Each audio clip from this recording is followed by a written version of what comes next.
तो आज मैं एक और न्यू मानवा को स्टार्ट करने वाला हूं और लास्ट मानवास के जैसे इस पर भी थोड़ा सा सपोर्ट बनाए रखना। एपिसोड की स्टार्ट में हमें नॉर्मल कॉलेज स्टूडेंट की लाइफ के बारे में बताया जाएगा और हमें लश पिक्चरस्क कैंपस दिखाया जाता है जहां पर न्यू फ्रेशर स्टूडेंट भी थे और उन सभी की अपनी अलग अलग लाइफ ड्रीम्स, मोटिव और परेशानियां भी हैं जो सभी की लाइफ में होती है।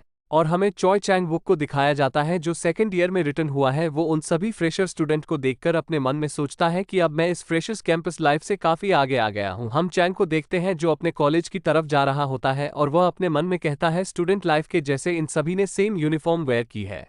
चैंग थोड़े और आगे जाता है तो उसे दो लड़के दिखाई देते हैं जो स्मोक कर रहे थे, जैसे उन्होंने अपनी आधी लाइफ जी ली है और उनके ऊपर किसी चीज का काफी ज्यादा टेंशन है। वह उन दोनों के बारे में सोचता है। वैसे देखा जाए तो यह मुझे आउटसाइडर लग रहे हैं और ना ही उनके पास कुछ खास स्किल और ट्रेंड में कोई पकड़ भी नहीं है।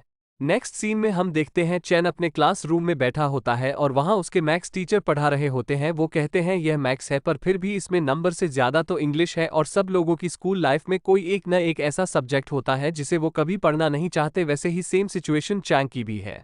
उसे भी मैथ्स बिल्कुल भी पसंद नहीं है। उसका तो इस क्लास में सॉल्यूशन देखकर दम घुटने लगता है और क्लास में जितने भी लोग बैठे थे उनके चेहरे देखने से साफ साफ समझ आ रहा था कि उनको तो पता ही नहीं है कि ये क्या पढ़ा रहे हैं सर।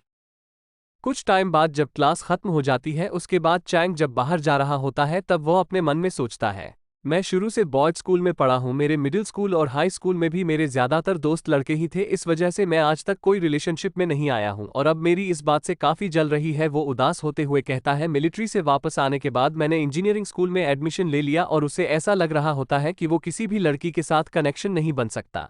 उसके बाद चैंग क्लास रूम में आ जाता है और वो देखता है कि उसके साइड में कुछ लोग एक लड़की से बात कर रहे होते हैं और वो लड़की उन सभी से माफी मांगती है क्योंकि उन लोगों ने उसे कल काफी कॉल कर रहे थे और जो सर्च मटेरियल उसे लाने के लिए बोला था वह भी उसने नहीं लाया क्योंकि वह बीमार थी। और यहाँ हमें वो लड़की का नाम पता चलता है, हा सोल आ।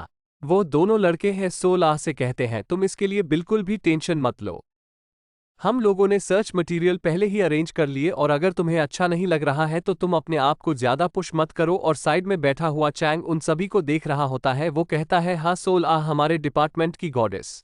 2 वीक पहले जब चेंज ने हा सोल एच और उसकी फ्रेंड किम हा यून के साथ ग्रुप प्रोजेक्ट पर काम किया था तब वो इसके लिए काफी एक्साइटेड था और उस टाइम हा सोल आह ने उसकी काफी तारीफ करी थी क्योंकि वो कुछ ही सेकंड में ग्रुप लीडर बन चुका था। ग्रुप प्रोजेक्ट सबमिट करने की डेट 2 वीक की थी और इन सब में हा सोल आह को सबसे ईजिएस्ट वक्त मिला था। मगर उसमें भी है सोल आह को कुछ करने की कोई जरूरत ही नहीं थी क्योंकि उसके चाहने वाले वो काम उसके लिए पहले ही कर दिया करते थे। वो मस्त महारानी के जैसे बैठी रहती थी और उसे कुछ करने की जरूरत नहीं पड़ती। वो बस दूर बैठकर देखते जाती कि कौन क्या कर रहा है और इन सब बातों को बताते हुए चैन काफी उदास हो जाता है। और वहीं दूसरी तरफ किम हा यून ने अपनी मेहनत से रिपोर्ट कंप्लीट करी थी और उसे चैन को पढ़ने के लिए दिया था जिस पर चैन काफी खुश होता है और बोलता है हाँ तुमने काफी अच्छा वकर है और ये हमारे काम आ सकती है। और चैन अपने सामने उन लोगों को देखकर गाली दे रहा होता है कि वो लोग हैं सियोल एच से बात करने में इतने बिजी है कि उनका बिल्कुल भी ध्यान नहीं है कि किम हा यून भी यहाँ पर है। उसके बाद चैंग है सोल आह के पास जाता है और उसे बोलता है नेक्स्ट क्लास से पहले तुम प्लीज अपना पार्ट पूरा कर लेना।